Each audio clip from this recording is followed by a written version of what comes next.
aniga hadda waxaad ka soo qaaday jabhadii oo waxaan ahaa siyaad barra antiga ku ahayo oo adiga ama SNM naqda ama SSDF ama USC marka aan iraahdo shabaab hala dagaalamo aniga wuxuu rabiyaa la dhihi jiray inuu deegaankiisu inta xor u noqdo kadib uu soo jabhadiyay dawladda uu rido marka dhanna in shabaabku ka heesto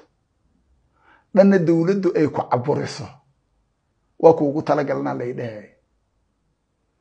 raggaas horjeeda ku dhahay raggaas iga soo horjeeda dhahay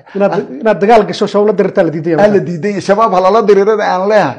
waxaad rabtaa adigu inaad qabiil keentaa la leeyahay shabaabka iyo qabiilka shabaabka fiicanay ku leeyahay sideedaba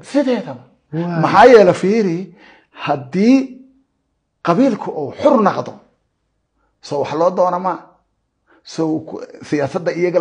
loo raadin ma go'aan ku yeelamayaan talada yeelanayaan aniga adiga walaan qabiilku inama yaqaano oo seem labadi igaaro ka dhalata wala manihin kow rabo wala u codayma taasa la diiday marka inuu dhulka xoroobo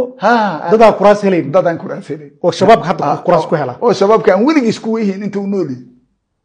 oo deyr la isku ilaaliyo wala ma taqaan dirbi la isku ilaaliyo dirbigan adiga hadda ma ogtaa xabad hadda xagga ka soo dhac dirbiga hadda weeshato wala duudkaaga uma qabtay inaan xabad kugu soo dhacin deyrki waay siyaasiyiintaas deyrki waay marka caqabadaas ayaa dawladda gudaheeda waagaad